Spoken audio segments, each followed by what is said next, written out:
Growing up with autism spectrum disorder was challenging. I struggled with my confidence and found social situations difficult.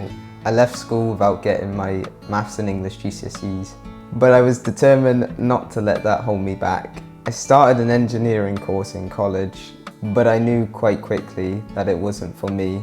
With the help of People's Plus, I found a work placement. I'm now a delivery driver's mate and I speak to customers every day. My confidence has grown so much that I also got a job in a bar and decided to give college another try.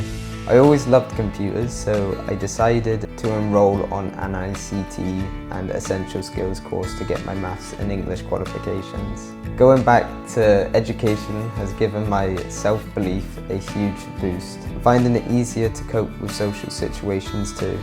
Balancing my course with 2 part-time jobs can be tiring, but I know learning is going to make my life better.